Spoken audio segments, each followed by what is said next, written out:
बोलिए सियापत रामचंद्र भगवान की जय।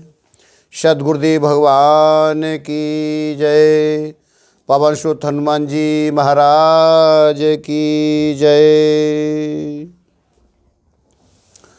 श्री रामचरितमानस के अरण्य कांड भाग 2 दोहा नंबर 13 प्रवेश करेंगे।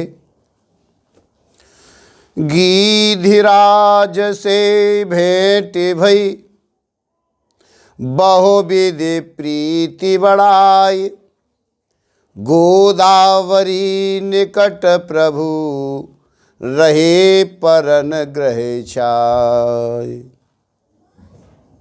वहाँ गिरिधराज जटायु से भेंट हुई। उसके साथ बहुत प्रकार से प्रेम बढ़ाकर प्रभु श्री रामचंद्र जी गोदावरी के समीप पर्णकुटी छाकर रहने लगे। जब से मेरे प्रभु श्री राम जी ने वहाँ निवास किया तब से मुनि सुखी हो गई। उनका डर जाता रहा। पर्वत, वन, नदी और तालाब शोभा से छा गए। वे दिनों दिन अधिक सुहावने मालूम होने लगे। पक्षी और पशुओं के समूह आनंदित रहे और भौरे मधुर गुंजार करते हुए शोभा पा रहे हैं। जब प्रत्यक्ष मेरे प्रभु श्री राम जी विराजमान हैं, उस वन का वर्णन सर्पराज शेष जी भी नहीं कर सकते। एक बार प्रभु सुख आसीना और लक्ष्मण बचन कहे छलहीना, सुर नर मुनि सचराचर साई, मैं पूछूं निज प्रभु की नाई। एक बार प्रभु श्री राम जी सुख से बैठे हुए थे। उस समय लक्ष्मण जी ने उनसे छल रहित सरल वचन कहे, हे देवता, मनुष्य, मुनि और चराचर के स्वामी, मैं अपने प्रभु की तरह अपना स्वामी समझकर आपसे पूछ रहा हूं। हे देव, मुझे समझा कर वही कहिए जिससे सब छोड़कर मैं आपकी चरण रज की ही सेवा करूं। ज्ञान, वैराग्य और माया का वर्णन कीजिए और उस भक्ति को कहिए जिसके कारण आप दया करते हैं। यहाँ बैठो, इधर आके बैठो।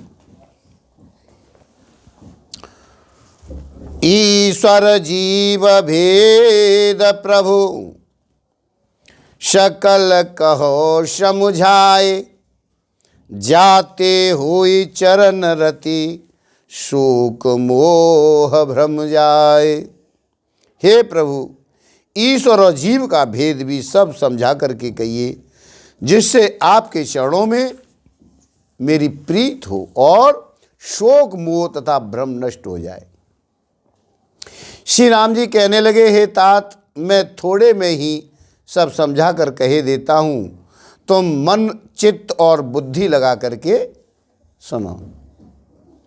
मैं और मेरा, तू और तेरा, यही माया है जिसने समस्त जीवों को वश में कर रखा है।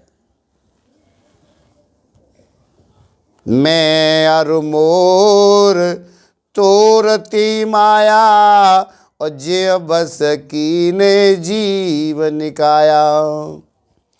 गो चर जय लग मन जाई, सो शव माया जाने हु भाई। इंद्रियों के विषयों को जहाँ तक मन जाता है, हे भाई, उस सब को माया जानना। उसके भी एक विद्या और दूसरी अविद्या। इन दोनों भेदों को तुम सुनो। एक अविद्या दुष्ट, दोषयुक्त है और अत्यंत दुख रूप है, जिसके वश होकर जीव संसार रूपी कुएं में पड़ा हुआ है। और एक विद्या जिसके वश में गुण है और जो जगत की रचना करती है, वह प्रभु से ही प्रेरित होती है। उसके अपना बल कुछ भी नहीं है। ज्ञान वह है जहाँ जिसमें मान आदि एक भी दोष नहीं है और जो सब में समान रूप से ब्रह्मा को देखता है। हे तात, उसी को परम वैराग्यमान कहना चाहिए, जो सारी सिद्धियों को और तीनों गुणों को तिनके के समान त्याग चुका है।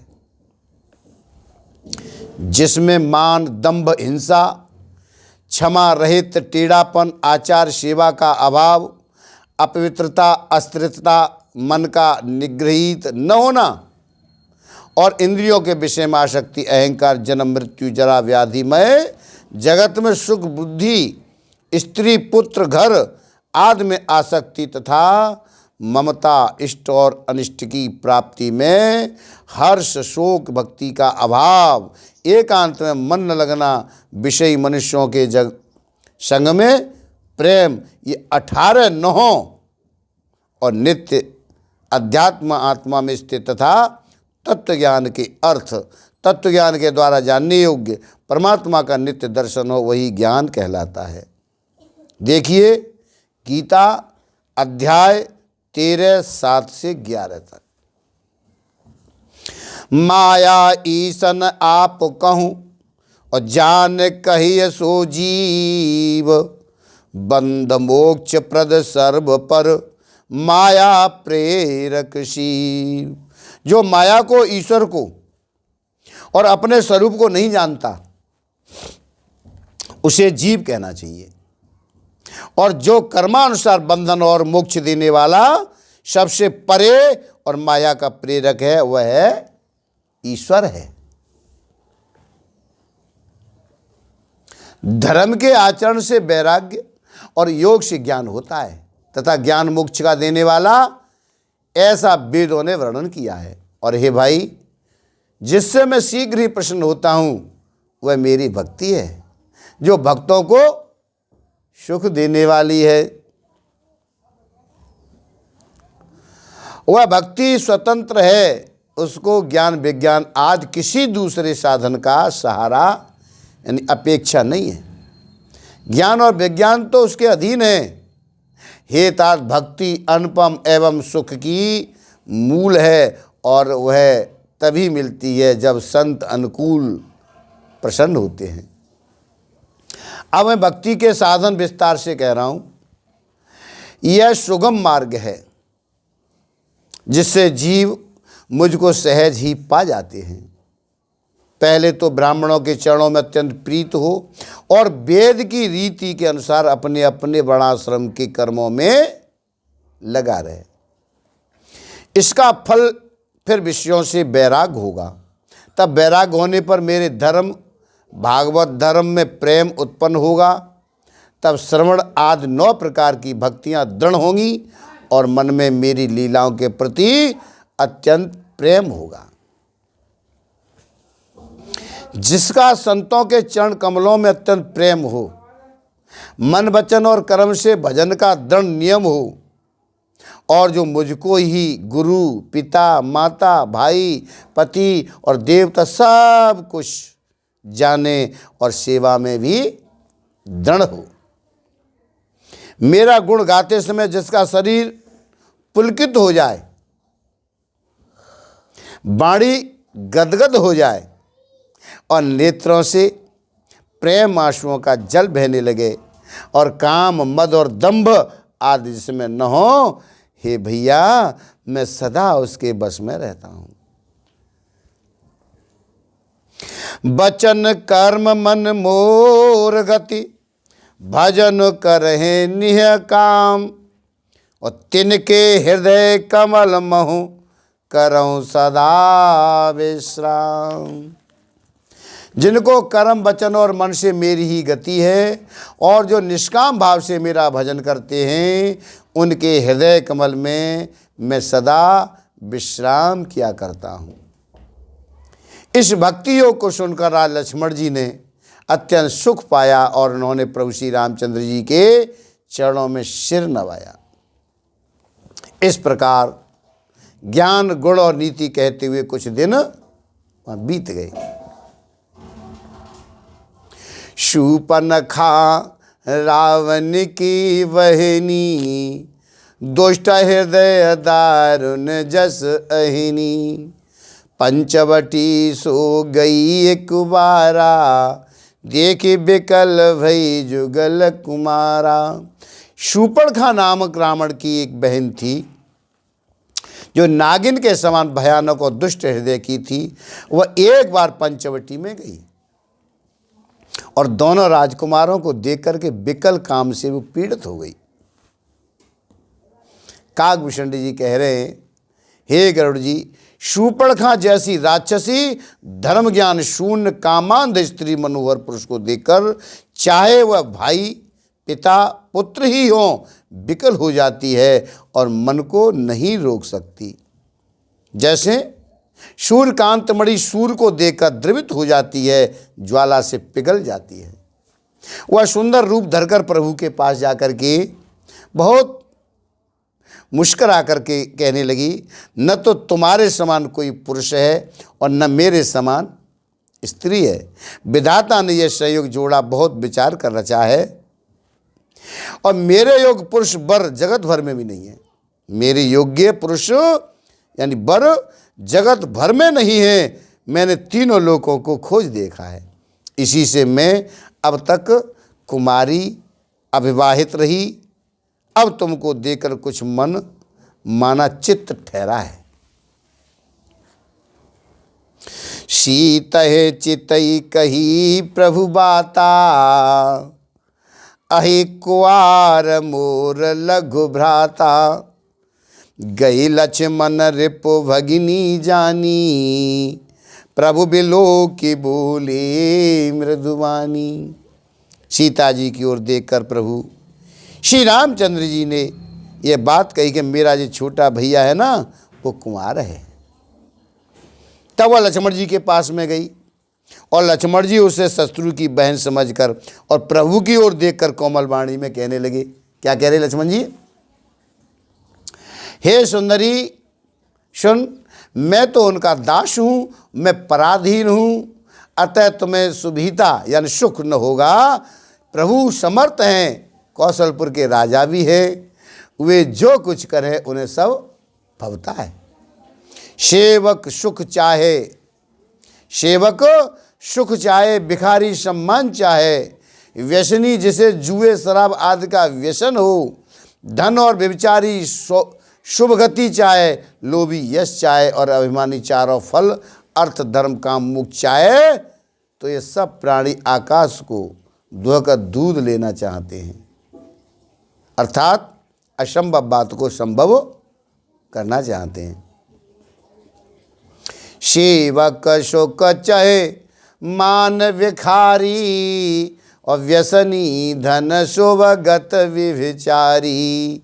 लोभी जसो चाहे चार गुमानी, नभ द्वय दूध चहत ये प्राणी। आगे वो लौट कर फिर श्री राम जी के पास में आई। प्रभु ने फिर उसे लक्ष्मण जी के पास भेज दिया। आज लक्ष्मण जी कहने लगी, तुम्हें वही वरेगा जो लज्जा को तृण तोड़कर अर्थात प्रतिज्ञा करके त्याग देगा, अर्थात जो निपट निर्लज्ज होगा। तब वह खिसियाई, क्रुद्ध होकर श्री राम जी के पास में गई और उसने अपना भयंकर रूप प्रकट किया। सीता जी को भयभीत देखकर श्री रघुनाथ जी ने लक्ष्मण जी को इशारा देकर कहा, लक्ष्मण अति लाघव सो नाक कानु बिन कीन, ताके कर रावण कह मनो चुनौती दीन। लक्ष्मण जी ने बड़ी फुर्ती से उसको बिना नाक कान की कर दिया, मानो उसके हाथ रावण की चुनौती दी हो। बिना नाक कान के वह विकराल हो गई और उसके शरीर से रक्त इस प्रकार बहने लगा मानो काले पर्वत से गेरू की धारा बह रही हो।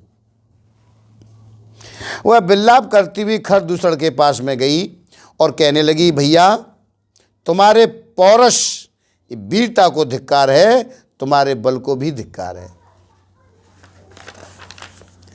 उन्होंने पूछा, तब शूर्पणखा ने सब समझा करके कहा। सब सुनकर राक्षसों ने सेना तैयार की और राक्षस समूह झुंड के झुंड दौड़े, मानो पंखधारी काजल के पर्वतों के झुंडों। वे अनेकों प्रकार की सवारियों पर चढ़े हुए, अनेकों आहार सूरतों के हैं, आकार शूरतों के हैं, वे अपार हैं और अनेकों प्रकार के असंख्य भयानक हथियार धारण किए हुए हैं। उन्होंने नाक कान कटी हुई अमंगल रूपड़ी शूर्पणखा को आगे कर लिया। अशगुन तो पहले ही कर ले, नाक कटी हुई को आगे कर लिया। अशगुन अमित होय भयकारी, अगनहीन मृत्यु बेवश सब झारी। अनगिनती भयंकर अशगुन हो रहे हैं, परंतु मूल मृत्यु के बस होने के कारण वे सब के सब उनको कुछ गिन नहीं रहे। गरजते हैं, ललकारते हैं और आकाश में उड़ते हैं। सेना देख करके योद्धा लोग बहुत ही हर्षित होते हैं। कोई कहता है दोनों भाइयों को जीता ही पकड़ लो, पकड़कर मार डालो और स्त्री को छीन लो। आकाश मंडल धूल से भर गया। तब प्रभु श्री राम जी ने लक्ष्मण जी को बुलाकर उनसे कहा, क्या कहा? राक्षसों की भयानक सेना आ गई है, जानकी जी को लेकर तुम पर्वत की कंदरा में चले जाओ। सावधान रहना। प्रभु श्री रामचंद्र जी के वचन सुनकर लक्ष्मण जी हाथ में धनुष बाण लिए श्री सीता जी सहित चले। शस्त्रों की सेना समीप चली आई। देखकर श्री राम जी ने हंसकर के कठिन धनुष को चढ़ाया है। कठिन धनुष चढ़ाकर सिर पर जटा का जूड़ा बांधते हुए प्रभु कैसे शोभा दे रहे हैं, जैसे मरकतमणि पन्ने के पर्वत पर करोड़ों बिजलियों से दो सांप लड़ रहे हों। कमर में तरकस कसकर, विशाल भुजाओं में धनुष लेकर और बाण सुधार कर प्रभु श्री रामचंद्र जी राक्षसों की ओर देख रहे हैं।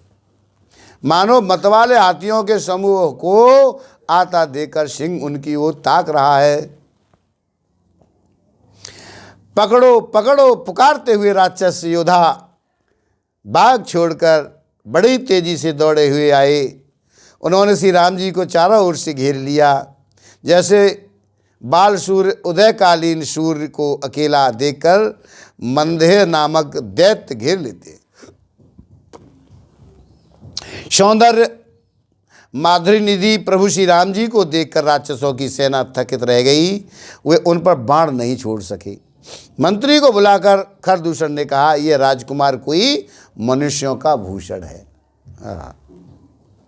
जितने भी नाग, असुर, देवता, मनुष्य और मुनि हैं, उनमें से हमने न जाने कितने ही देखे, जीते और मार डाले हैं, पर हे सब भाइयों सुनो, हमने जन्म भर में ऐसी सुंदरता कहीं नहीं देखी। समझ रहे हो?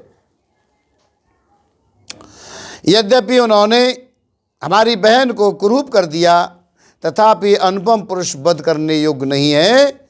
छिपाई हुई अपनी स्त्री हमें तुरंत दे दो और दोनों भाई जीते जी घर लौट जाओ।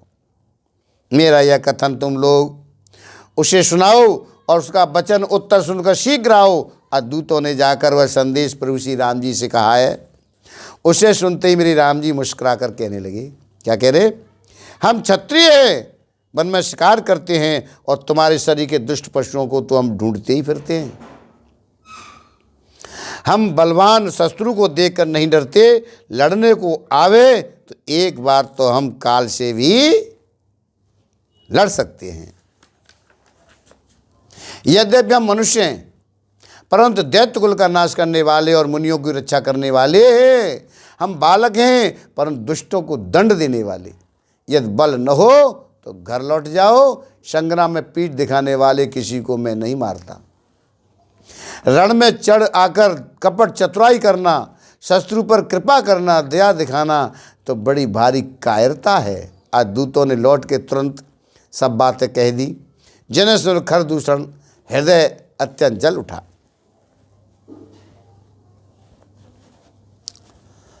खरदूषण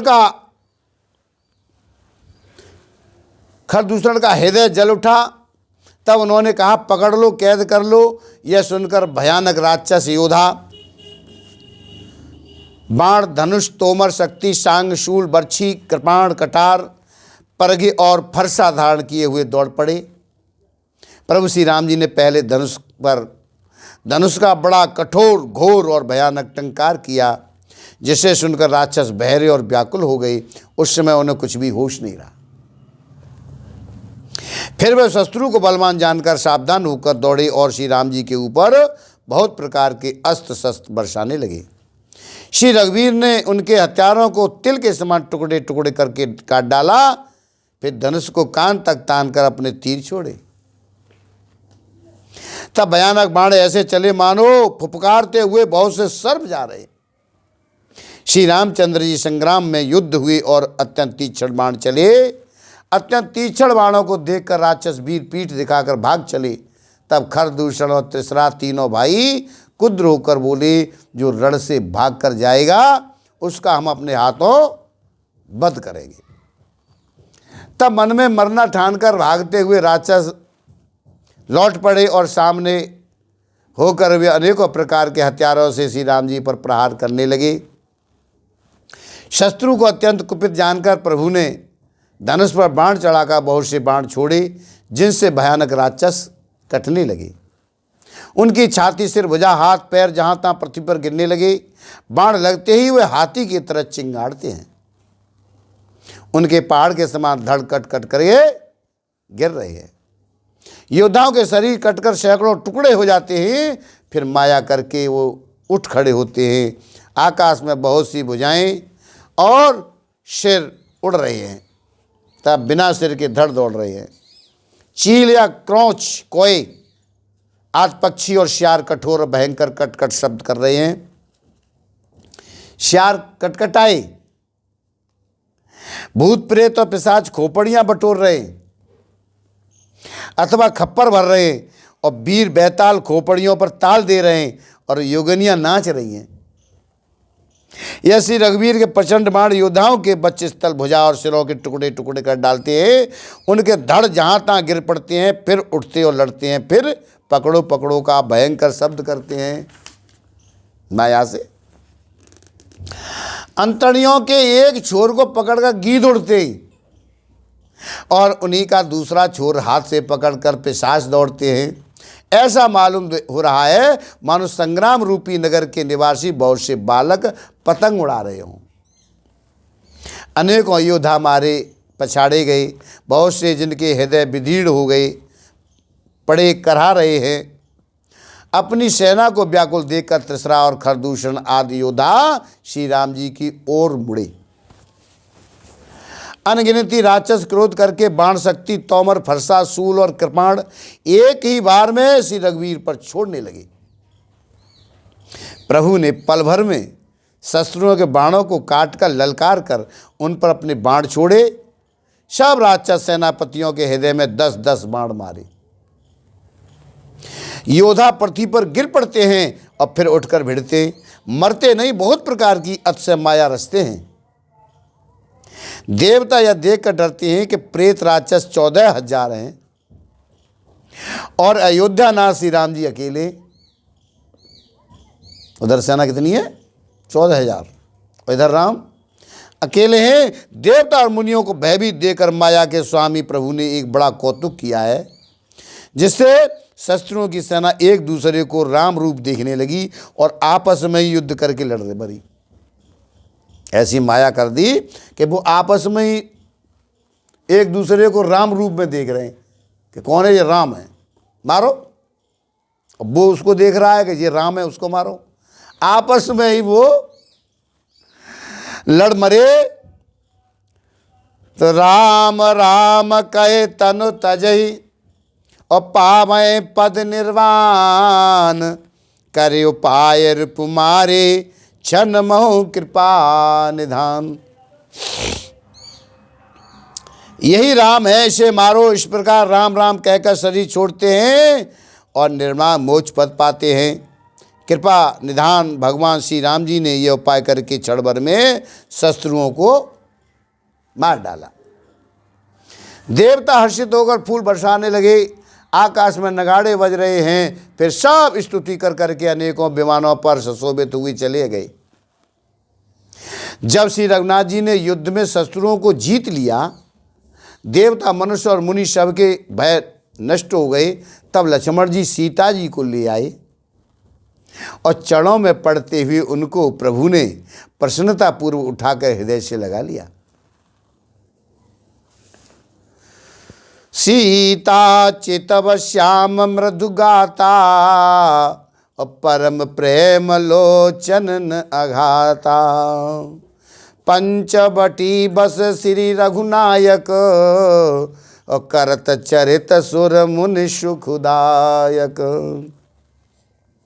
सीता जी श्री राम जी के श्याम और कोमल शरीर को परम प्रेम के साथ देख रही हैं, नेत्राघा नहीं रहे।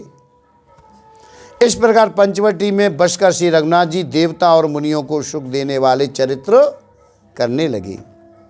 खरदूषण का विध्वंस देकर आज शूर्पणखा ने जाकर रावण को भड़काया। वह बड़ा क्रोध करके वचन बोली, तूने देश और खजाने की सुधि भुला दी, शराब पी लेता है और दिन रात पड़ा सोता रहता है। तुझे खबर नहीं है कि शत्रु तेरे सिर पर खड़ा है। देखना कौन है? नीति के बिना राज्य और धर्म के बिना धन प्राप्त करने से, भगवान को समर्पण किए बिना, उत्तम कर्म करने से और विवेक उत्पन्न किए बिना विद्या पढ़ने से परिणाम में श्रम ही हाथ लगता है। विषयों के संग से सन्यासी, बुरी सलाह से राजा, मान से ज्ञान और मदिरापान से लज्जा। नम्रता के बिना नम्रता न होने से, प्रीत और मत अहंकार से गुणवान शीघ्र ही नष्ट हो जाते हैं। इस प्रकार नीति मैंने सुनी है।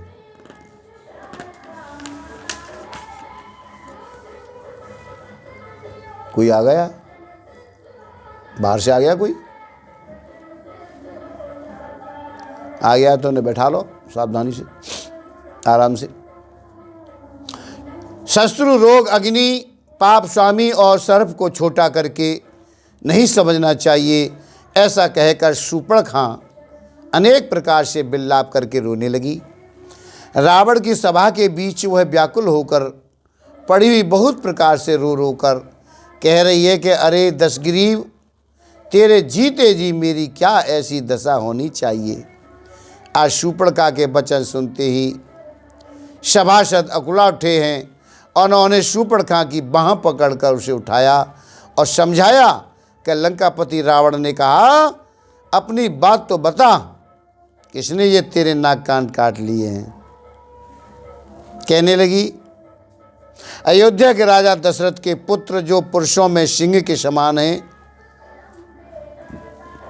वन में शिकार खेलने आए हैं, मुझे उनकी करनी ऐसी समझ पड़ी है कि वह पृथ्वी को राक्षसों से रहित कर देंगे।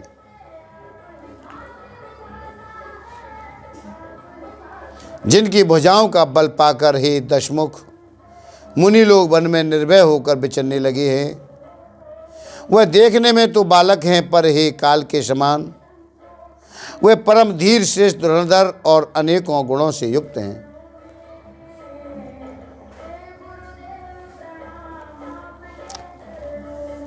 अतुलित बल प्रताप दो भ्राता,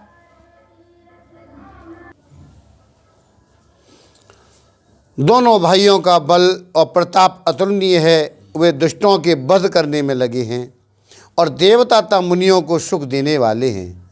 वे शोभा के धाम हैं, राम ऐसा उनका नाम है। उनके साथ एक तरुणी सुंदरी स्त्री है। विधाता ने उस स्त्री को ऐसी रूप की राशि बनाया है कि 100 करोड़ रति कामदेव की स्त्री उस पर निछावर है। उन्हीं के छोटे भाई ने मेरे नाक कान काट डाले हैं। मैं तेरी बहन हूँ, यह सुनकर वह मेरी हंसी करने लगी। मेरी पुकार सुनकर खरदूषण सहायता करने आए, पर उन्होंने क्षण भर में सारी सेना को मार डाला। खरदूषण और त्रिसरा का वध सुनकर रावण के सारे अंग जल उठे हैं। उसने शूर्पणखा को समझाकर बहुत प्रकार से अपने बल का बखान किया, किंतु मन में यह अत्यंत चिंतावश होकर अपने महल में गया, उसे रात भर नींद नहीं पड़ी। वह मन ही मन विचार करने लगा, देवता, मनुष्य, असुर, नाग और पक्षियों में कोई ऐसा नहीं जो मेरे सेवक को भी पा सके। खरदूषण तो मेरे ही समान बलवान थे, उन्हें भगवान के सिवा और कौन मार सकता है।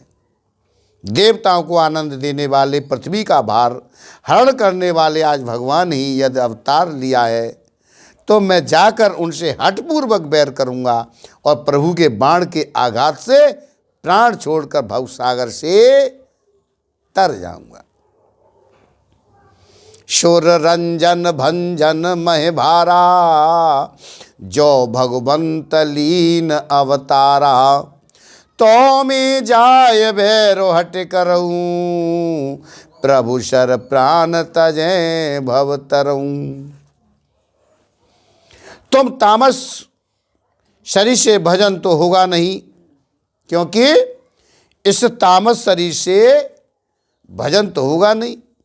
अतः मन वचन और कर्म से यही दृढ़ निश्चय है, और यदि वे मन स्वरूप कोई राजकुमार होंगे तो उन दोनों को रण में जीतकर उनकी स्त्री को हर लूंगा। हो ये भजन न तामस देहा, और मन क्रम वचन मंत्र दृढ़ एहा। दृढ़ कर लिया। यह विचार कर रावण रथ पर चढ़कर अकेला ही वहां चला जहां समुद्र के तट पर मारीच रहता था। भगवान शंकर कहने लगे कि हे पार्वती, हे देवी, यहाँ मेरे प्रभु श्री रामचंद्र जी ने जैसी युक्ति रची है वह सुंदर कथा अब आगे आप सुने। क्या रची? लक्ष्मण गए बन ही जब, और लेन मूल फल कंद। जनक सुतासन बोले, बेहसे कृपा सुख वृंद। लक्ष्मण ही जब कंदमूल फल लेने के लिए गए वन में, तो अकेले में कृपा और सुख के समूह मेरे राम जी हंस करके जानकी जी से कहने लगे। क्या कह रहे? सुनहो प्रिया व्रत रुचिर सुशीला, मैं कछु करे ललित नर लीला। तुम पावक महो करहु निवासा, जो लगे करहु निशाचरनाशा। हे प्रिय, हे सुंदर पतिव्रत धर्म का पालन करने वाली सुशीले, सुनिए, मैं अब कुछ मनोहर मनुष्य लीला करूंगा। इसलिए जब तक मैं राक्षसों का नाश करूं तब तक तुम अग्नि में निवास करो। श्री राम जी ने ज्यों ही सब समझाकर कहा, त्यों ही श्री सीता जी प्रभु के चरणों को हृदय में धरकर और अग्नि में समा गई। सीता जी ने अपनी ही छाया मूर्ति वहां रख दी, जो उनके जैसे ही शील, स्वभाव और रूप वाली था, वैसे ही विनम्र थी। भगवान ने जो कुछ लीला रची, यह रहस्य को लक्ष्मण जी भी नहीं जान पाए। लक्ष्मण हूँ यह मरम न जाना, जो कछु चरित रचा भगवाना। दस मुख गयऊ जहाँ मारीचा, नाय माथे स्वारथ रतनीचा।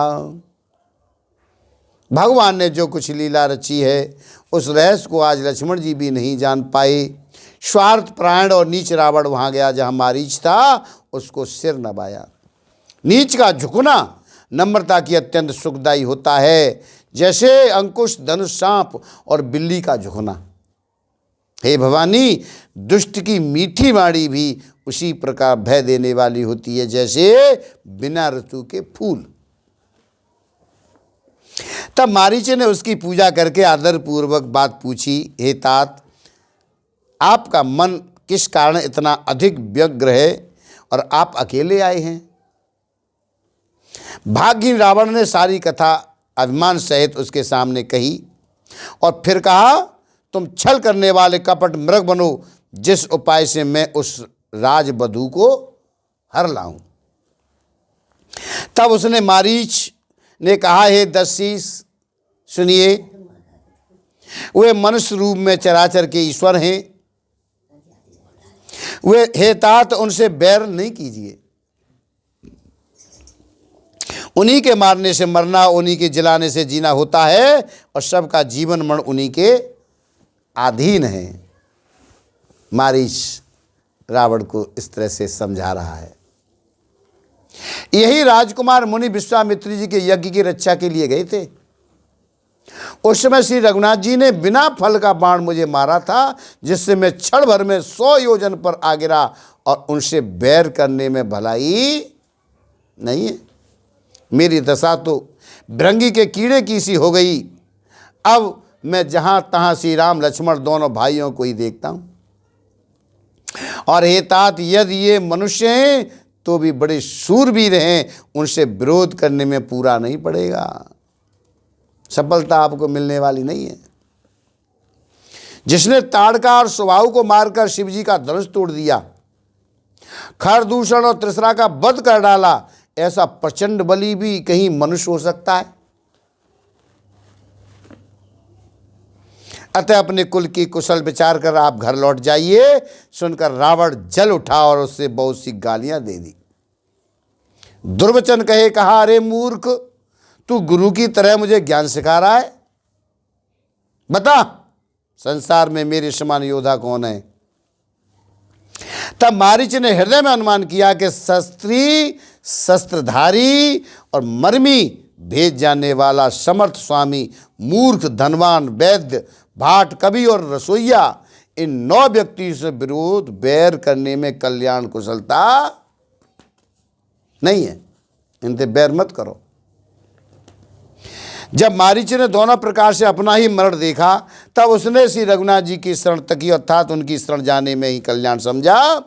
सोचा कि उत्तर देते ही नाई करते ही ये अभागा मुझे मार डालेगा। अगर मने करी, इसने मुझे मारा, फिर से रघुनाथ जी के बाण लगने से ही क्यों न मरूं? इससे तो बेहतर मैं प्रभु श्री राम के हाथों से मरूं, वो अच्छा है। हृदय में ऐसा समझकर वो रावण के साथ चला। श्री राम जी के चरणों में उसका अखंड प्रेम है। आज के मन में इस बात का अत्यंत हर्ष है कि आज मैं अपने परम स्नेही श्री राम जी को देखूंगा। किंतु उसने ये हर्ष रावण को नहीं जनाया। अंदर जो खुशी थी वो रावण को मालूम नहीं होने दी, अंदर ही अंदर। वह मन ही मन सोचने लगा, अपने परम प्रियतम को देखकर नेत्रों को सफल करके आज सुख पाऊंगा। आज जानकी जी सहित, छोटे भैया लक्ष्मण जी सहित कृपा निदान भगवान श्री राम के चरणों में मन लगाऊंगा, जिनका क्रोध भी मोक्ष देने वाला है, और जिनकी भक्ति उन अवश्य किसी के वश में न होने वाले स्वतंत्र भगवान को भी वश में करने वाली है। आहा, वही आनंद के समुद्र श्री हरि अपने हाथों से बाण संधान कर मेरा वध करेंगे। धनुष बाण धारण किए मेरे पीछे पीछे पृथ्वी पर पकड़ने के लिए दौड़ते हुए प्रभु को मैं फिर कर देखूंगा, और मेरे समान धन्य दूसरा कोई नहीं है। तब रावण उस वन के, जिस वन में श्री रघुनाथ जी रहते थे, निकट पहुंचा। मारीच कपट मृग बन गया, अत्यंत ही विचित्र था, कुछ वर्ण नहीं किया जा सकता। सोने का शरीर और मड़ियों से जड़कर बनाया था। शरीर सोने का और मड़ियों से भी जड़ रहा था, ऐसा उसने अपना विचित्र शरीर बनाया।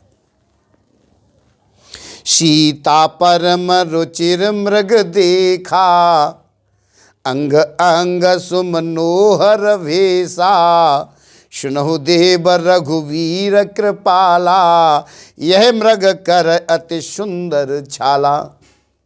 सीता जी उस परम सुंदर हिरण को जब देखा, जिसके अंग अंग की छटा अत्यंत मनोहर थी, कहने लगी, हे देव, हे कृपालु रघुवीर, सुनिए, इस मृग की छाल बहुत ही सुंदर है। और बुला लो नू।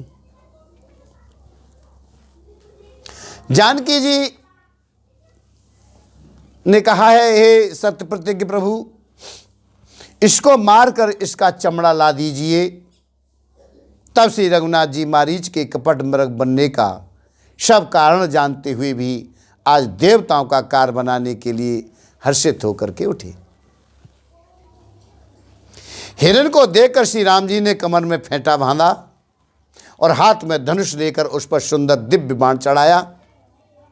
फिर प्रभु ने लक्ष्मण जी को समझाकर कहा है, भैया वन में बहुत से राक्षस फिरते हैं, यहाँ इस वन में राक्षस बहुत हैं। क्या कह रहे हैं? सीता के रे करो रखवारी, बुद्धि विवेक बल समय विचारी, प्रभु ये बिलो के चला मृग भाजी, धाये राम सरासन साजी।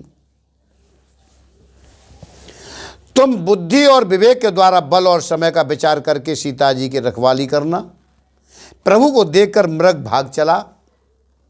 आज मेरे प्रभु श्री राम जी भी धनुष चढ़ाकर उसके पीछे दौड़े हैं। वेद जिनके विषय में नेति नेति कहकर रह जाते हैं और भगवान शंकर भी उन्हें ध्यान में नहीं पाते, अर्थात जो मन और वाणी से निस्तांत परे हैं, वही आज श्री राम जी माया से बने हुए मृग के पीछे दौड़ रहे हैं।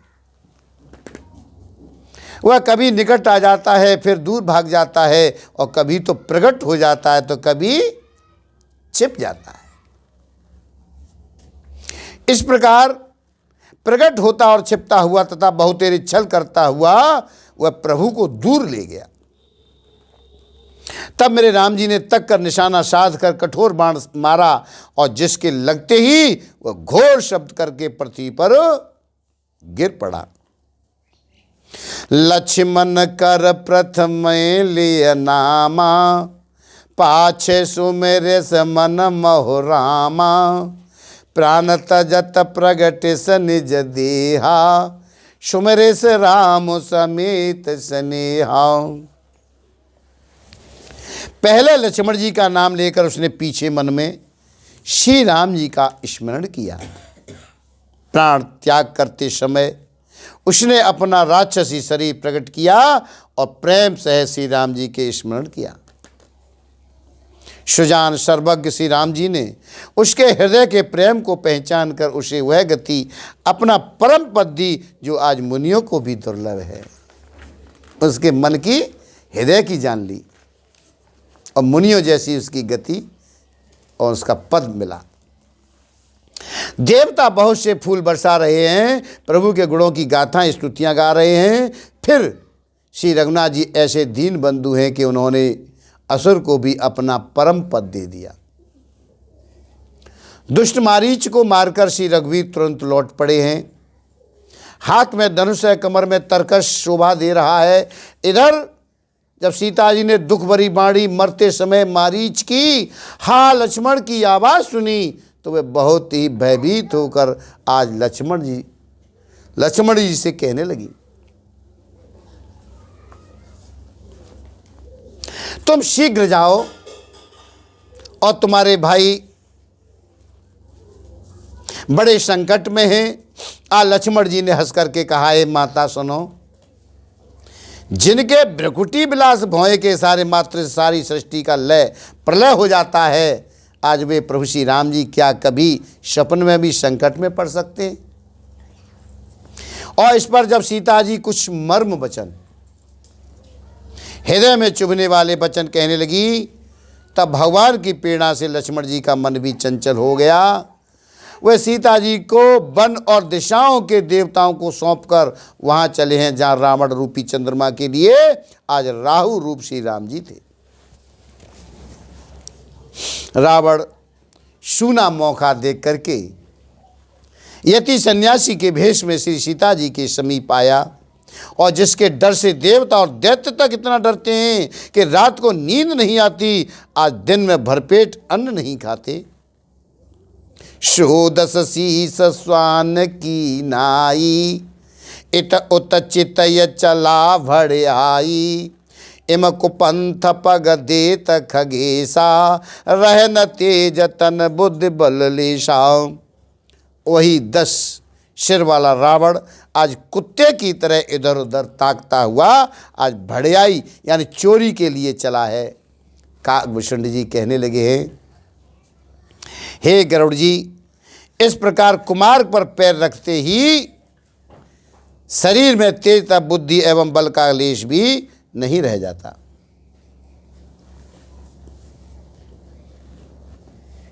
रावण ने अनेकों प्रकार की सुहावनी कथाएं रचकर सीता जी को राजनीति, भय, प्रेम दिखलाया।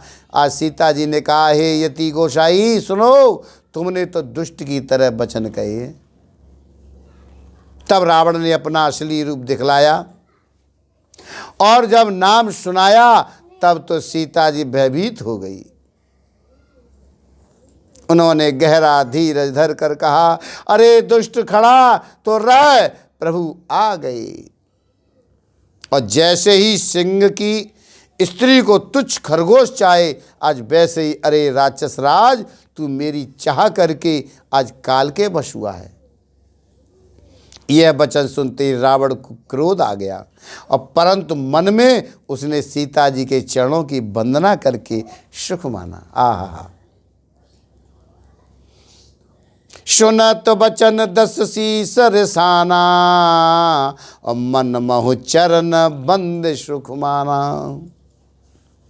फिर क्रोध में भरकर रावण ने सीता जी को रथ पर बिठा लिया। वह बड़ी उतावली के साथ आकाश मार्ग में चला, किंतु डर के मारे उससे रथ हाँका नहीं जा रहा। हा जग एक वीर रघुराया, के अपराध विसारे उदाया। सीता जी के विलाप कर रही थी। हा जगत के अद्वितीय वीर श्री रघुनाथ जी, आपने किस अपराध से मुझ पर दया भुला दी। हे दुखों के हरने वाले, हे शरणागत को सुख देने वाले, हा रघुकुल रूपी कमल के सूर्य, हा लक्ष्मण, तुम्हारा दोष नहीं है, मैंने क्रोध किया उसका फल पा लिया। श्री जानकी जी बहुत प्रकार से आज विलाप कर रही है। हाय प्रभु की कृपा तो बहुत है, परंतु वे स्नेही प्रभु बहुत दूर रह गए। प्रभु को मेरी यह विपत्ति कौन सुनावे, और यज्ञ के अन्न को गधा खाना चाहता है। आज सीता जी का भारी विलाप सुनकर के जड़ और चेतन सभी जीव दुखी हो गए। गिरधराज जटायु ने सीता जी की दुख भरी वाणी सुनकर पहचान लिया कि यह रघुकुल तिलक श्री रामचंद्र जी की पत्नी है। उसने देखा कि नीच राक्षस इनको बुरी तरह लिए जा रहा है, जैसे कपिला गाय मलेच्छ के पाले पड़ गई हो। वह बोला, हे सीते, हे पुत्री, भय मत कर, मैं इस राक्षस का नाश करूंगा। यह कहकर वह पक्षी क्रोध में भरकर कैसे दौड़ा है, जैसे पर्वत की ओर वज्र छूटता है। उसने ललकार कर कहा, रे रे दुष्ट खड़ा क्यों नहीं होता, निडर होकर चल दिया मुझे तूने नहीं जाना। उसको यमराज के समान आता हुआ देखकर रावण घूमकर मन में अनुमान करने लगा, यह या तो मैनाक पर्वत है या पक्षियों का स्वामी गरुण, पर यह गरुण तो अपने स्वामी विष्णु सहित मेरे बल को जानता है। कुछ पास आने पर रावण ने उसे पहचान लिया और बोला, यह तो बूढ़ा जटायु है, यह मेरे हाथ रूपी तीर से शरीर छोड़ेगा। यह सुनते गीध क्रोध में भरकर बड़े बेग से दौड़ा और बोला, रावण मेरी शिखावन सुन, जानकी जी को छोड़कर कुशल पूर्व अपने घर चला जा, नहीं तो हे बहुत भुजाओं वाले, ऐसा होगा कि श्री राम जी के क्रोध रूपी अत्यंत भयानक अग्नि में तेरा सारा वंश पतिंगा होकर भस्म हो जाएगा। योद्धा रावण कुछ उत्तर नहीं दे रहा। तब गीध क्रोध करके दौड़ा। उसने रावण के बाल पकड़कर उसे रथ के नीचे उतार लिया। आहा, रावण पृथ्वी पर गिर पड़ा। गीध सीता जी को एक और बैठा कर फिर लौटा और चोंचों से मार मार कर रावण के शरीर को विदीर्ण कर डाला। इससे उसे एक घड़ी के लिए मूर्छा हो गई। तब खिसियाए हुए रावण ने क्रोध युक्त होकर अत्यंत भयानक कटार निकाली और उससे जटायु के पंख काट डाले। पक्षी जटायु श्री राम जी की अद्भुत लीला का स्मरण करके पृथ्वी पर गिर पड़ा। सीता जी को फिर रथ पर चढ़ाकर रावण बड़ी उतावली के साथ चला। उसे भय कम न था। सीता जी आकाश में विलाप करती हुई जा रही है, मानो व्याध के बस में पड़ी हुई, जाल में फंसी हुई कोई भयभीत हिरनी हो। पर्वत पर बैठे हुए बंदरों को देखकर सीता जी ने हरि नाम लेकर वस्त्र डाल दिया। इस प्रकार वह सीता जी को ले गया और उन्हें अशोक वन में जा रखा। सीता जी को बहुत प्रकार से भय और पीठ दिखलाकर जब वह दुष्ट हार गया, तब उन्हें यत्न करा के, जब व्यवस्था ठीक करा के आज अशोक वृक्ष के नीचे रख दिया। नवा पारायण छठवां विश्राम। जेहि विधि कपट कुरंग संग धाय चले श्री राम, सो छवि सीता राख और रटित रहित हरि नाम। जिस प्रकार कपट मृग के साथ श्री राम जी दौड़ चले थे, उसी छवि को हृदय में रखकर वे हरिनाम राम नाम रटती रहती हैं। इधर श्री रघुनाथ जी ने छोटे भैया लक्ष्मण जी को आते देखकर बाहर रूप में बहुत चिंता की और कहने लगे, हे भैया, तुमने जानकी को अकेली छोड़ दिया और मेरी आज्ञा का उल्लंघन कर यहाँ चले आए। राक्षसों के झुंड वन में फिरते रहते हैं। मेरे मन में ऐसा आ रहा है कि सीता आश्रम में नहीं है। छोटे भाई लक्ष्मण जी ने श्री राम जी के चरण कमलों को पकड़कर हाथ जोड़कर कहा, हे नाथ, मेरा इसमें कुछ भी दोष नहीं है। लक्ष्मण जी सहित प्रभु श्री राम जी वहाँ गए जहाँ गोदावरी के तट पर उनका आश्रम था। आश्रम को जानकी जी से रहित देखकर श्री राम जी साधारण मनुष्य की भांति आज व्याकुल और दीन दुखी हो गए। वे विलाप करने लगे, हा गुणों की खान जानकी, हा रूपशील व्रत और नियमों में पवित्र सीते। लक्ष्मण जी ने बहुत प्रकार से समझाया। तब श्री राम जी लताओं और वृक्षों के पत्तियों से पूछते हुए चल रहे, हे खग मृग, हे मधुकर श्रेणी, तुम देखी सीता मृगनैनी। हे पक्षियों, हे पशुओं, हे भौरों की पंक्तियों, तुमने कहीं मृगनैनी सीता को देखा है। आज खंजन, तोता, कबूतर, हिरन, मछली, भौरों को समूह प्रवीण कोयल, कुंदकली, अनार, बिजली, कमल, शरद का चंद्रमा, नगनी वर्ण का पाश, कामदेव का धनुष, हंस, गज और सिंह, ये सब आज अपनी प्रशंसा सुन रहे हैं। बेल, स्वर्ण और केला हर्षित हो रहे हैं। इनके मन में जरा भी शंका और संकोच नहीं है। हे जानकी सुनो, तुम्हारे बिना यह सब आज ऐसे हर्षित हैं मानो राज पा गए हों। अर्थात तुम्हारे अंगों के सामने ये सब तुच्छ, अपमानित और लज्जित थे। आज तुम्हें न देखकर ये अपनी शोभा के अभिमान में फूल रहे। आज तुमसे ये अनख स्पर्धा कैसी सही जाती है प्रिय, तुम शीघ्र ही प्रकट क्यों नहीं होती।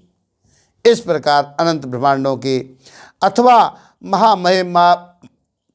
महामहिमामयी स्वरूपा शक्ति श्री सीता जी के स्वामी श्री राम जी आज सीता जी को खोजते हुए इस प्रकार विलाप करते हैं मानो कोई महाविरही और अत्यंत कामी पुरुष हो।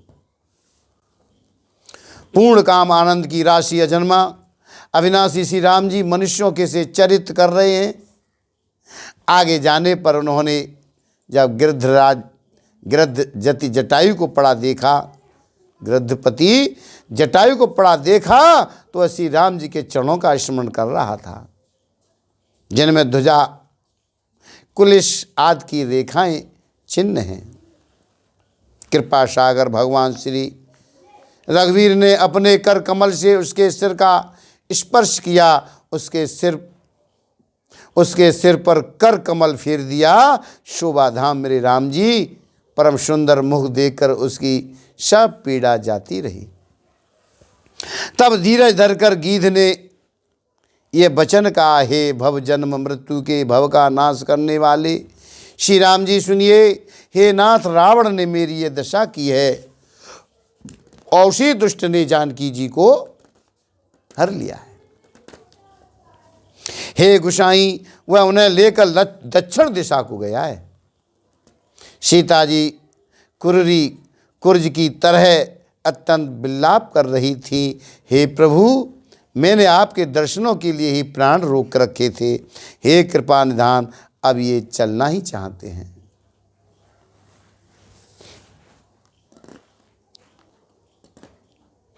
श्री रामचंद्र जी कहने लगे हैं, हे तात, शरीर को बनाए रखिए।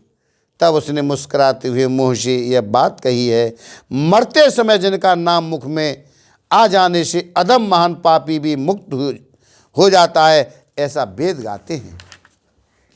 मरते समय अगर नाम भी अगर मुंह पे आ जाए, और वही आप मेरे नेत्रों के विषय होकर सामने खड़े हैं।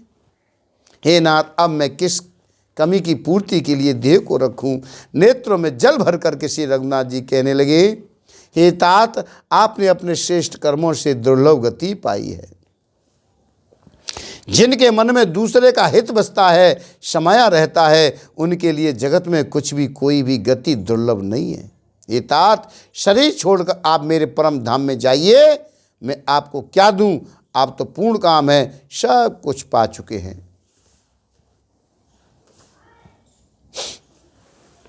हे तात, सीता हरण की बात आप जाकर पिताजी से ना कीजिएगा। यदि मैं राम हूं तो 10 मुख रावण कुटुंब से वहां आकर स्वयं ही कहेगा। वहां मेरे पिताजी से यह बात मत कहना।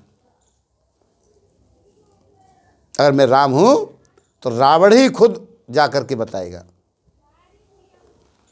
जटायु ने गीध की देह को त्याग करके हरि का रूप धारण किया और बहुत से अनुपम दिव्य आभूषण और दिव्य पीतांबर पहन लिए। श्याम शरीर है, विशाल 4 भुजाएं हैं और नेत्रों में प्रेम तथा आनंद के आंसुओं का जल भर करके स्तुति कर रहा है।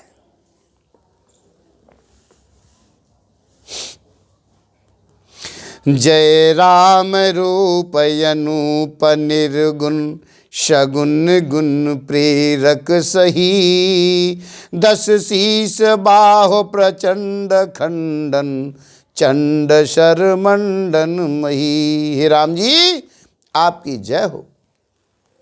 आपका रूप अनुपम है, आप निर्गुण हैं, सगुण हैं और सत्य ही गुणों के माया के प्रेरक हैं। 10 सिर वाले रावण की प्रचंड भुजाओं को खंड खंड करने के लिए प्रचंड बाण धारण करने वाले, पृथ्वी को सुशोभित करने वाले, जलयुक्त मेघ के समान श्याम शरीर वाले, कमल के समान मुख और लाल कमल के समान विशाल नेत्रों वाले, विशाल भुजाओं वाले और भव भय से छुड़ाने वाले कृपालु श्री राम जी को मैं नित्य नमस्कार करता हूँ।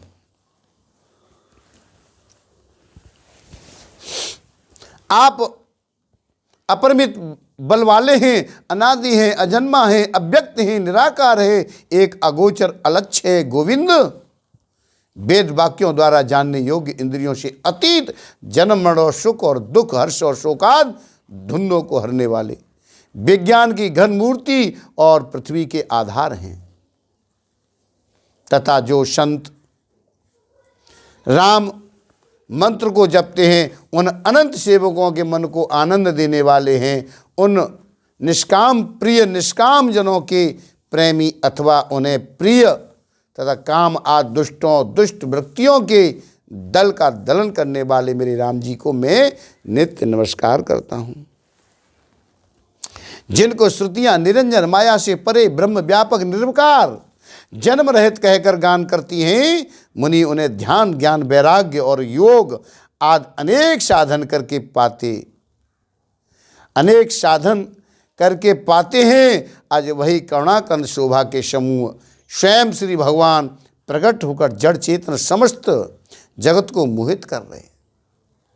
मेरे हृदय कमल के ब्रह्म रूप उनके अंग अंग में बहुत से कामदेवों की छवि शोभा पा रही है, जो अगम और सुगम हैं, निर्मल स्वभाव के हैं, विषम और सम हैं, सदा शीतल शांत हैं, मन और इंद्रियों को सदा वश में करते हुए योगी बहुत साधन करने पर जिन्हें देख पाते हैं, वो तीनों लोकों के स्वामी राम निवासी राम जी निरंतर अपने दासों के वश में रहते हैं।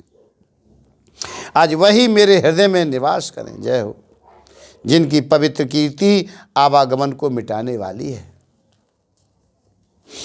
अविरल भगति मांगिवर अगीदे गयो हरिधाम, ते की क्रिया जथोचित निज कर की नीराम। अखंड भक्ति का वर मांगकर आज गिद्धराज जटायु श्री हरि के परम धाम को चला गया। मेरे प्रभु श्री रामचंद्र जी ने उसकी दाह कर्म आदि सारी क्रियाएं यथा योग अपने हाथों से की हैं। जय हो। श्री रघुनाथ जी अत्यंत कोमल चित्त वाले, दीन दयालु और बिना ही कारण कृपालु हैं।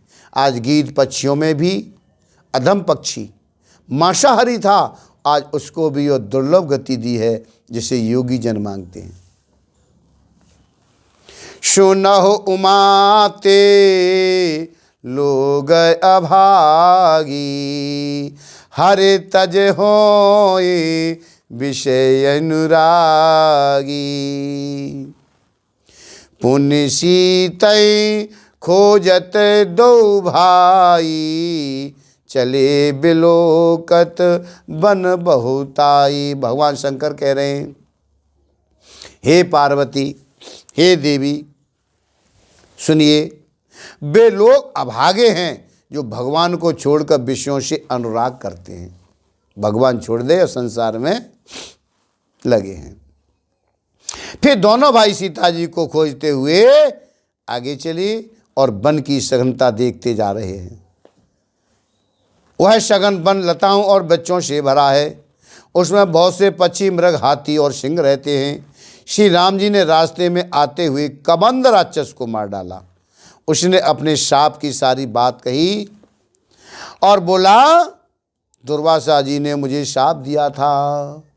कबंध ऋषि, वो कबंध राक्षस को तो कहने लगा, दुर्वासा जी ने मुझे श्राप दिया था, अब प्रभु के चरणों को देखने से वह पाप मिट गया। श्री राम जी कहने लगे, हे गंधर्व सुनो, मैं तुम्हें कहता हूं, ब्राह्मण कुल से द्रोह करने वाला मुझे नहीं सुहाता। तेने ब्राह्मण दुर्वासा से द्रोह किया था।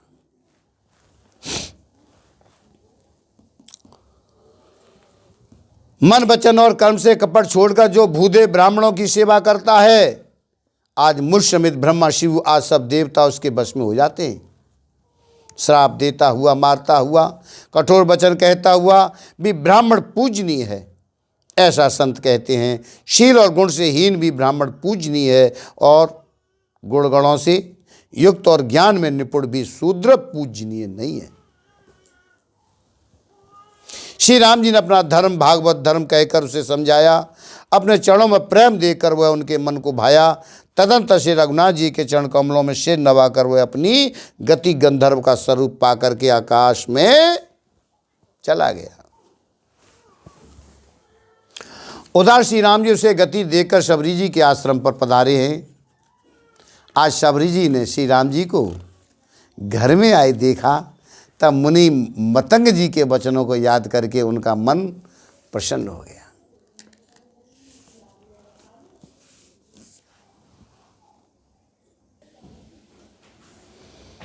उधर मेरे प्रभु श्री राम जी उसे गति देख करके आज शबरी जी के आश्रम पर पधारे हैं। शबरी जी ने श्री रामचंद्र जी को घर में आए देखा, तब मुनि मतंग जी के वचनों को याद करके उनका मन प्रसन्न हो गया। कमल सदृश नेत्र, विशाल भुज वाले, सिर पर जटाओं का मुकुट, हृदय पर बनमाला धारण किए वे सुंदर श्यामले और गौरे दोनों भाइयों के चरणों में आज शबरी जी लिपट पड़ी हैं। वे प्रेम में मग्न हो गई, मुख से वचन नहीं निकल रहा, बार बार चरण कमलों में सिर नवा रही हैं। फिर उन्होंने जल लेकर के आदरपूर्वक दोनों भाइयों के चरण धोए और फिर उन्हें सुंदर आसनों पर बैठाया। उन्होंने अत्यंत रसीले स्वादिष्ट कंद मूल फल लाकर मेरे राम जी को दिए हैं। प्रभु ने बार बार प्रशंसा करके उन्हें प्रेम सहित खाया है।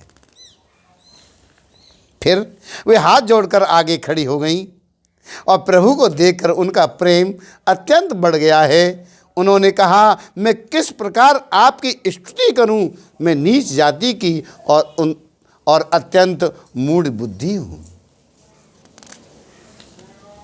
जो अधम से भी अधम है, आज स्त्रियां उनमें भी अत्यंत अधम हैं और उनमें भी हे पापनाशन मैं मंद बुद्धि हूँ।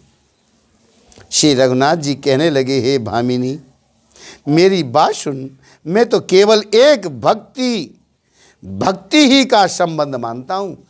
मैं तो केवल, मुझे तो भक्ति से संबंध है।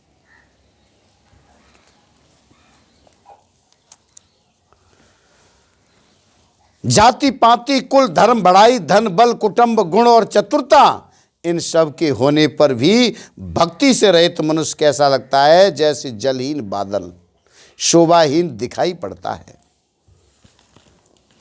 नभदा भगति कहूँ तोय पाही, सावधान सुन धरु मनु माही। प्रथम भगत संतन कर संगा, दूसरे रथ मम कृथा पसंगा। मैं तुझसे अब अपनी नवधा भक्ति कहता हूँ, तू सावधान होकर के सुन और मन में धारण कर। पहली भक्ति है संतों का सत्संग, दूसरी भक्ति है मेरे कथा प्रसंग में प्रेम। गुरुपद पंकज सेवा, तीसरी भगति अमान, चौथी भगति मम गुण गण करिय कपट तजगान। और तीसरी भक्ति है अभिमान रहित होकर गुरु के चरण कमलों की सेवा। और चौथी भक्ति है यह है कि कपट छोड़कर मेरे गुण समूह का गान करें। मंत्र जाप मम दृढ़ विश्वासा, पंचम भजन सुवेद प्रकाशा, छठदम शील विरत बहु कर्मा, निरत निरंतर सज्जन धर्मा। मेरे राम मंत्र का जाप और मुझ में दृढ़ विश्वास, ये पांचवी भक्ति है जो वेदों में प्रसिद्ध है। छठी भक्ति है इंद्रियों का निग्रह, शील, अच्छा स्वभाव या चरित्र, बहुत कार्यों से वैराग्य, निरंतर संत पुरुषों के धर्म आचरण में लगे रहना।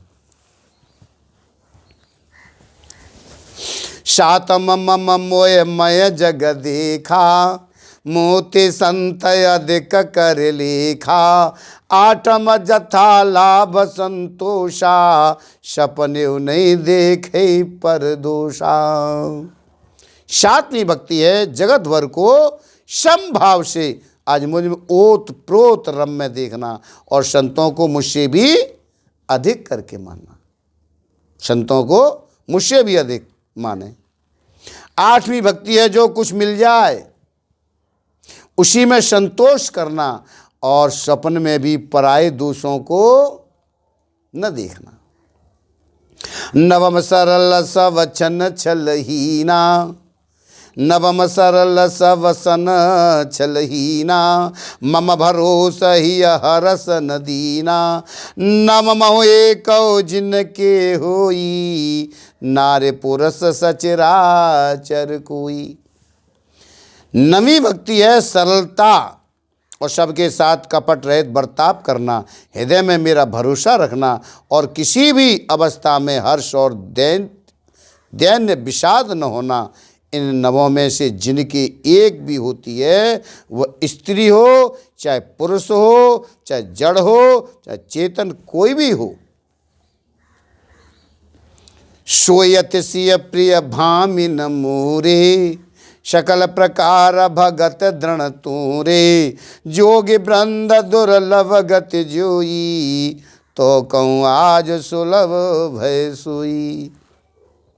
हे भामिनी, मुझे वही अत्यंत प्रिय है, फिर तुझ में भी सभी प्रकार की भक्ति दृढ़ है, अतएव जो गति योगियों को भी दुर्लभ है, आज वही आज तेरे लिए सुलभ हो गई। मेरे दर्शन का परम अनुपम फल यह है कि जीव अपने सह स्वरूप को प्राप्त हो जाता है। भामिनी, अब यद तू गजगामिनी जानकी की कुछ खबर जानती हो तो बता। शबरी कहने लगी है, हे रघुनाथ जी, आप पंपा नामक सरोवर को जाइए, वहाँ आपकी सुग्रीव से मित्रता होगी। हे देव, हे रघुवीर, वह सब हाल बताएगा। हे धीर बुद्धि, आप सब जानते हुए मुझसे पूछ रहे हैं। बार बार प्रभु के चरणों में सिर नवाकर प्रेम सहित उसने सब कथा सुनाई। सब कथा कहकर भगवान के मुख के दर्शन कर हृदय में उनके चरण कमलों को धारण किया। योगाग्नि से देह को त्याग कर जलाकर वह उस दुर्लभ हरिपद में लीन हो गई जहाँ से लौटना नहीं होता है। बाबा तुलसी कह रहे हैं कि अनेकों प्रकार के कर्म, अधर्म और बहुत से मत, ये सब शोकप्रद हैं। हे मनुष्यों, उनका त्याग कर दो और विश्वास करके श्री राम जी के चरणों में प्रेम करो। जो नीच जाति की और पापों की जन्मभूमि थी, नीच जाति जगत की और पापों की जन्मभूमि थी, ऐसी स्त्री को भी जिन्होंने मुक्त कर दिया। और महादुर्विधि मन, तू ऐसे प्रभु को भूल कर तू सुख चाह रहा है।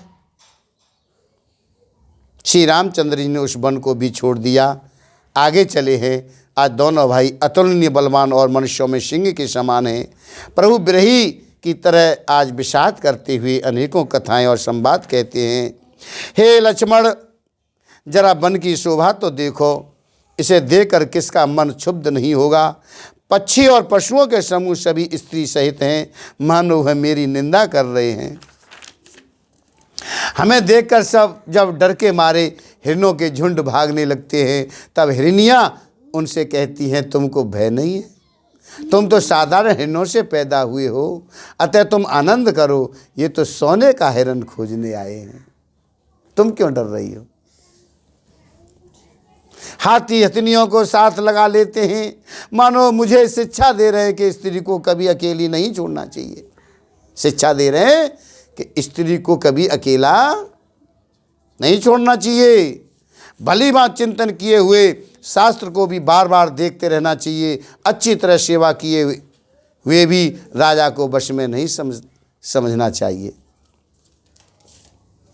और स्त्री को चाहे हृदय में ही क्यों न रखा, ध्यान दें, और स्त्री को चाहे हृदय में ही क्यों न रखा जाए, परंतु युवती स्त्री, शास्त्र और राजा किसी के वश में नहीं रहते। हे तात, इस सुंदर बसंत को तो देखो, प्रिया के बिना मुझको यह भय उत्पन्न कर रहा है। इस संकेत है भगवान का। मुझे विरह से व्याकुल, बलहीन और बिल्कुल अकेला जानकर आज कामदेव ने वन भौरों और पक्षियों को साथ लेकर आज मुझ पर धावा बोल दिया है। परंतु जब उसका दूत यह देख गया कि मैं भाई के साथ हूँ, अकेला नहीं हूँ, तो उसकी बात सुनकर कामदेव ने मानो सेना को रोककर डेरा डाल दिया। विशाल वृक्षों में लताएं उलझी हुई ऐसी मालूम दे रही हैं, मानो नाना प्रकार के तंबू तान दिए गए हैं। केला और ताड़ सुंदर ध्वजा पताका के समान हैं। इन्हें देखकर वही नहीं मोहित होता जिसका मन धीर है। अनेकों वृक्ष नाना प्रकार से फूले हुए हैं, मानो अलग अलग बाना वर्दी धारण किए हुए बहुत से तीरंदाज हों। कहीं कहीं सुंदर वृक्ष शोभा दे रहे हैं, मानो योद्धा लोग अलग अलग होकर आज छावनी डाले हों। कोयलें गूंज रही हैं, वही मानो मतवाले हाथी चिंगाड़ रहे हैं। ढेक और मोहक पक्षी मानो ऊंट और खच्चर हैं, मोर चकोर तोते कबूतर हंस मानो सब सुंदर ताजी अरबी घोड़े हैं। तीतर और बटेर पैदल सिपाहियों के झुंड है। कामदेव की सेना का वर्णन नहीं हो सकता। आज पर्वतों की शिलाओं, रथ और जल के झरने नगाड़े हैं, पपिये भाट हैं और गुण समूह आज वृद्धावली का वर्णन करते हैं। भौरों की गुंजार भैरी सहनाई है, शीतल मंदर सुगंधित हवा मानो दूत का काम लेकर आई है। इस प्रकार चतुरंगड़ी सेना साथ लिए कामदेव मानो सबको चुनौती देता हुआ विचर रहा है। हे लक्ष्मण, कामदेव की सेना को देखकर जो धीर बने रहते हैं, जगत में इन्हीं की वीरों में प्रतिष्ठा होती है। इस कामदेव के एक स्त्री का बड़ा भारी बल है, इससे जो बच जाए वही श्रेष्ठ योद्धा है। हे तात, काम, क्रोध और लोभ, यह तीन अत्यंत प्रबल दुष्ट हैं। यह विज्ञान के धाम मुनियों के भी मनों को पल भर में क्षुब्ध कर देते हैं। लोभ को इच्छा और दंभ का बल है, काम को केवल स्त्री का बल है और क्रोध को कठोर वचनों का बल है। श्रेष्ठ मुनि विचार कर ऐसा कह रहे हैं। आज भगवान शंकर कहने लगे, हे देवी, हे पार्वती, श्री राम जी गुणातीत तीनों गुणों से परे चराचर और जगत के स्वामी और सबके अंतर्यामी की जानने वाले हैं। उपयुक्त बातें कहकर उन्होंने कामी लोगों की दीनता बेबसी दिखलाई है और धीर विवेकी पुरुषों के मन में वैराग्य को दृढ़ किया है। क्रोध, काम, लोभ, मद और माया ये सभी श्री राम जी के दया से छूट जाते हैं। वह नटराज भगवान जिस पर प्रसन्न होता है, वह मनुष्य इंद्रजाल माया में नहीं भूलता। और क्या, ओमा कहूँ मैं अनुभव अपना, सत हरे भजन जगत सब सपना। पुनि प्रभु गए सरोवर तीरा, पंपा नाम शोभग गंभीरा। बैठ जाओ। हे माँ, मैं तुम्हें अपना अनुभव कह रहा हूं, हरि का भजन ही सत्य है। ये सारा जगत तो स्वप्न की भांति झूठा है। फिर प्रभु श्री राम जी पंपा नामक सुंदर और गहरे सरोवर के तीर पर गए हैं। उसका जल संतों के हृदय जैसा निर्मल है। मन को हरने वाले सुंदर 4 घाट बंधे हुए हैं। भांति भांति के पशु जहाँ तहाँ जल पी रहे हैं। मनो उदार दानी पुरुषों के घर याचकों की भीड़ लगी हो। यानी पुरेनों कमल के पत्तों की आड़ में जल का जल्दी पता नहीं मिलता। जैसे माया से ढके रहने के कारण निर्गुण ब्रह्म नहीं दिखता। उस सरोवर के अत्यंत अथाह जल में जब मछलियां सदा एक रस एक समान सुखी रहती हैं, जैसे धर्मशील पुरुषों के सब दीन सुखपूर्वक बीतते हैं। उसमें रंग बिरंगे कमल खिले हुए हैं। बहुत से भौरे मधुर स्वर से गुंजार कर रहे हैं और जल के मुर्गे राजहंस बोल रहे हैं, मानो प्रभु को देखकर उनकी प्रशंसा कर रहे हों। चक्रबाग बगुले पक्षियों का समुदाय देखते ही बनता है, उनका वर्णन नहीं किया जा सकता। सुंदर पक्षियों की बोली बड़ी सुहावनी लगती है, मानो रास्ते में जाते हुए पथिक को बुलाए लेती हैं। उस झील पंपा सरोवर के समीप मुनियों ने आश्रम बना रखे हैं। उसके चारों ओर वन के सुंदर वृक्ष हैं। चंपा, मोलसिरी, कदम, तमाल, पाटल, कटहल, ढाक और आम आदि बहुत प्रकार के वृक्ष नए नए पत्तों और सुगंधित पुष्पों से युक्त हैं, जिन पर भौरों के समूह गुंजार कर रहे हैं। श्वास से ही शीतल मंद सुगंधित एवं मन को हरने वाली वो हवा सदा बहती रहती है। कोयलें कू कू करके शब्द कर रही हैं। उनकी रसीली बोली सुनकर आज मुनियों का भी ध्यान टूट जाता है। फलों के बोझ से झुककर सारे वृक्ष पृथ्वी के पास आ लगे हैं, जैसे परोपकारी पुरुष बड़ी सम्मति पाकर आज विनय से झुक जाते हैं। श्री राम ने अत्यंत सुंदर तालाब देकर स्नान किया और परम सुख पाया। एक सुंदर उत्तम वृक्ष की छाया देखकर मेरे राम जी छोटे भैया लक्ष्मण जी सहित बैठ गए। फिर वहाँ सब देवता और मुनि आए। स्तुति करके अपने अपने धाम को चले गए। कृपालु श्री राम जी परम प्रसन्न बैठे हुए छोटे भैया लक्ष्मण जी से रसीली कथाएं कह रहे हैं। भगवान को विरहयुक्त देकर आज नारद जी के मन में विशेष रूप से सोच हुआ है। उन्होंने विचार किया कि मेरे ही श्राप को स्वीकार करके आज मेरे राम जी नाना प्रकार के दुखों का भार सह रहे हैं, आज दुख उठा रहे हैं।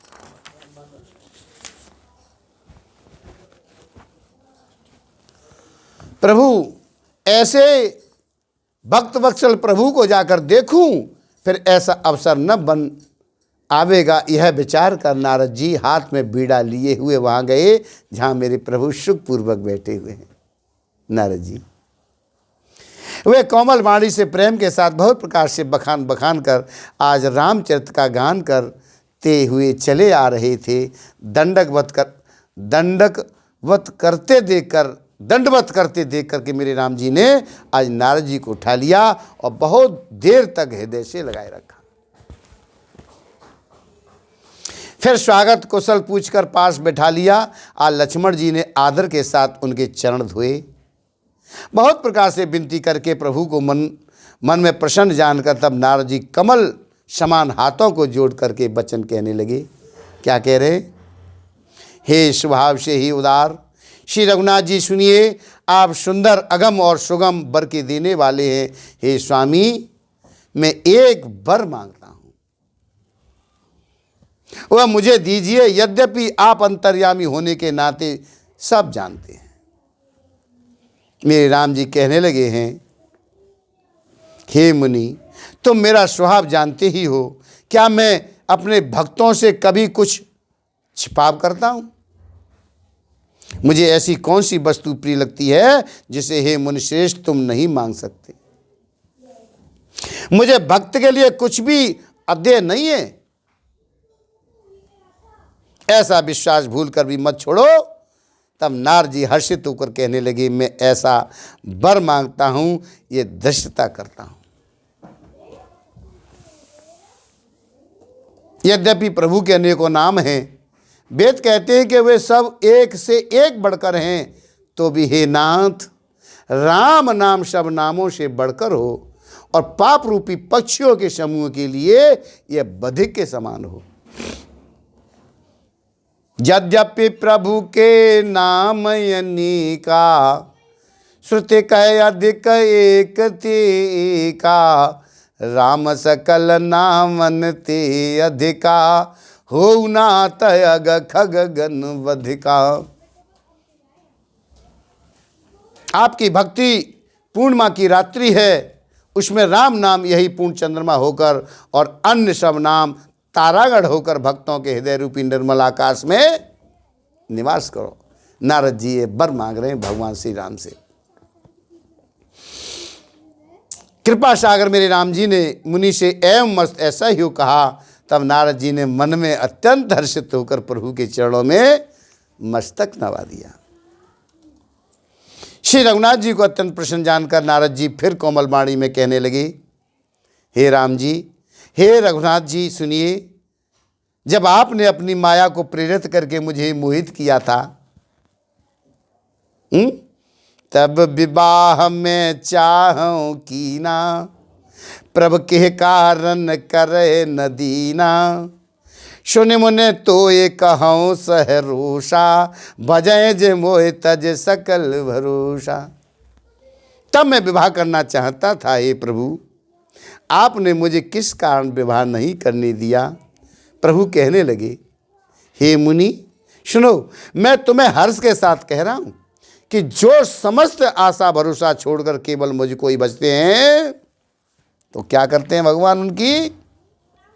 करऊं सदा तिनके रखवारी, जिम बालक राखे महतारी, गैस सुबच्छ अनल अहधाई, तह राखे जननी अरगाई। मैं सदा उनकी वैसे ही रखवाली करता हूं जैसे माता बालक की रक्षा करती है, जो मेरे ही शरण में है।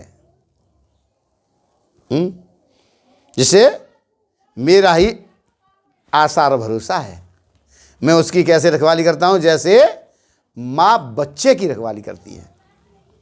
छोटा बच्चा जब दौड़कर आग और सांप को पकड़ने जाता है तो वह माता उसे अपने हाथों अलग करके बचा लेती है। उसी प्रकार आप कर रहे थे उस समय, और इस प्रकार से मैंने आपको बचाया था। जय हो। और क्या, प्रण भये ते सुत पर माता, प्रीति करे नहीं पाछिल बाता, मोरे प्रौढ़ तनय सम ज्ञानी, बालक सुत समदास अमानी। शयाना हो जाने पर उस पुत्र पर माता प्रेम तो करती है, परंतु पिछली बात नहीं रहती। जब बच्चा शयाना हो जाए, बराबर का हो जाए, तो प्रेम तो करेगी, पर जो पीछे करती थी वो नहीं। क्यों? कि बच्चा जो है माँ के पूर्णतः शरणागत रहता है।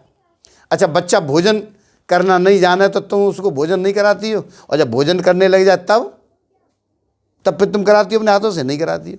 क्यों? कर लेगा। अर्थात मात्र प्राण शिशु की तरह फिर उसको बचाने की चिंता नहीं करती, क्योंकि वह माता पर निर्भर न कर अपनी रक्षा आप करने लगता है। फिर तो अपने आप करने लगता है। ज्ञानी मेरे प्रौढ़ सयाने पुत्र के समान हैं, और तुम्हारे जैसा अपने बल का मान न करने वाला सेवक मेरे शिशु पुत्र के समान है। जय हो। मेरे सेवक को केवल मेरे ही बल रहता है, और उसे ज्ञानी को अपना बल होता है, पर काम क्रोध रूपी शत्रु तो दोनों के लिए है। भक्त के शत्रुओं को मारने की जिम्मेवारी मुझ पर रहती है, क्योंकि वह मेरे परायण होकर मेरा ही बल मानता है, पर अपने बल को मानने वाले ज्ञानी के शत्रुओं का नाश करने की जिम्मेवारी तो मुझ पर नहीं है। ऐसा विचार कर पंडित जन, बुद्धिमान लोग मुझको ही भजते हैं। वे ज्ञान प्राप्त होने पर भी भक्ति को नहीं छोड़ते। काम क्रोध लोभ और मद आदि मोह अज्ञान की प्रबल सेना है। इनमें माया रूपणी माया की साक्षात मूर्ति स्त्री तो अत्यंत दारुण दुख देने वाली है। सुन लो। काम क्रोध लोभादि मद प्रबल मोह के आधार, तिन मह अति दारुण दुखद माया रूपी नार।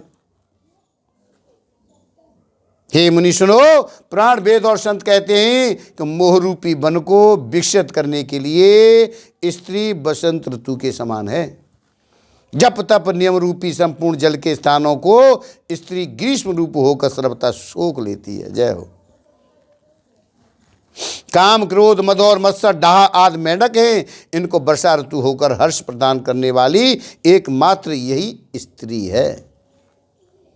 बुरी वासनाएं कुमुदों के समूह हैं, इनको सदैव सुख देने वाली ये शरद ऋतु है।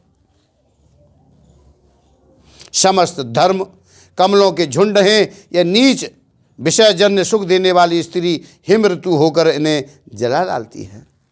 फिर ममता रूपी जवास का समूह बन स्त्री रूपी शिशिर ऋतु को पाकर हरा भरा हो जाता है। पाप रूपी उल्लुओं के समूह के लिए यह स्त्री सुख देने वाली घोर अंधकारमयी रात्रि है। और बुद्धि बलशील और सत्य ये सब मछलियां हैं, और उनको फंसा करके नष्ट करने के लिए स्त्री बंसी के समान है। चतुर पुरुष ऐसा कहते हैं। चलो। अवगुण मूल शूल प्रद प्रमदा सब दुख खान, ताते कीन निवारण मुनि में ये जिय जान। युवती स्त्री अवगुणों की मूल पीड़ा देने वाली और सब दुखों की खान है। इसलिए हे मुनि, मैंने जी में ऐसा जानकर तुमको विवाह करने से रोक दिया था। आहा। श्री रघुनाथ जी के सुंदर वचन सुनकर आज मुनि का शरीर पुलकित हो गया, नेत्र प्रेम आंसुओं के जल से भर आए। वे मन ही मन कहने लगे, कहो तो किस प्रभु की ऐसी रीत है जिसका सेवक पर इतना ममत्व और प्रेम हो। जो मनुष्य ब्रह्म को त्याग कर ऐसे प्रभु को नहीं भजते वे ज्ञान के कंगाल, दुर्बुद्धि और अभागे हैं। फिर नारद मुनि आदर सहित कहने लगे, विज्ञान विशारद मेरे राम जी सुनिए। हे रघुवीर, हे भव भय जन्म मरण के भय का नाश करने वाले मेरे नाथ, आप कृपा कर संतों के लक्षण कहिए। आप श्री राम जी कहने लगे, हे मुनि सुनो, मैं संतों के गुणों को कहता हूं और जिनके कारण मैं उनके वश में रहता हूं। वे संत काम, क्रोध, लोभ, मोह, मद और मत्सर इन 6 विकारों दोषों को जीते हुए पाप रहित, कामना रहित, निश्चल, स्थिर बुद्धि, अकिंचन, सर्वत्यागी, बाहर भीतर से पवित्र, सुख के धाम, असीम, ज्ञानवान, इच्छा रहित, अमिताहारी, सत्यनिष्ठ, कवि, विद्वान, योगी, सावधान, दूसरों को मान देने वाले, अभिमान रहित, धैर्यवान, धर्म के ज्ञान और आचरण में अत्यंत निपुण, गुणों के घर, संसार के दुखों से रहित और संदेशों से सर्वथा छूटे हुए होते हैं। मेरे चरण कमलों को छोड़कर उनको न देख ही प्रिय होती है ना घर। कानों से अपने गुण सुनने में सचाते हैं, दूसरे के गुण सुनने से विशेष हर्षित होते हैं। क्षम और शीतल हैं, न्याय का कभी त्याग नहीं करते, सरल स्वभाव होते हैं और सभी से प्रेम रखते हैं। वे जप तप व्रत दम संयम और नियम में रत रहते हैं और गुरु गोविंद तथा ब्राह्मणों के चरणों में प्रेम रखते हैं।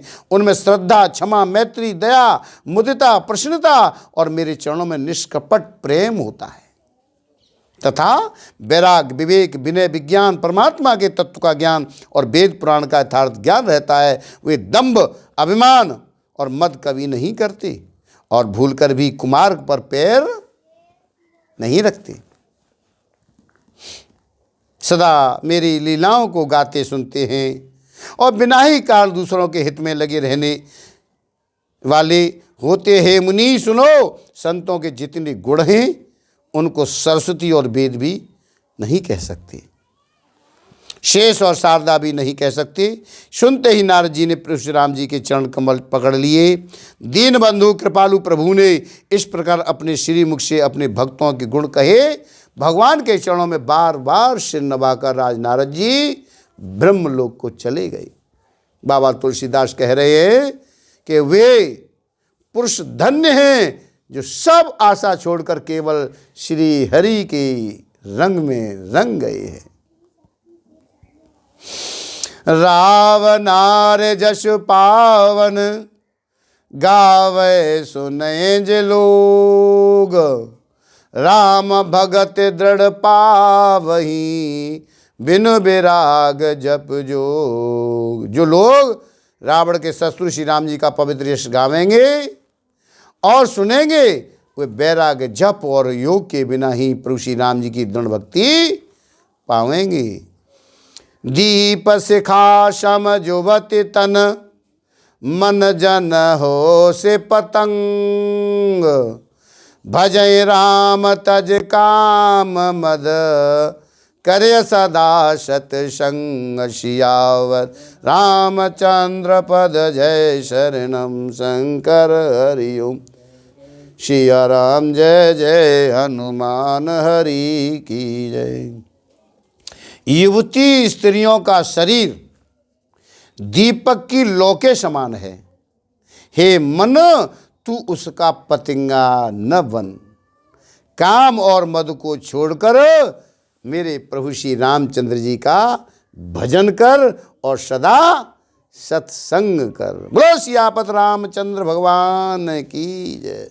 मास पारण 22वां विश्राम। ये 3रा सोपान समाप्त हुआ। अरण्य कांड समाप्त।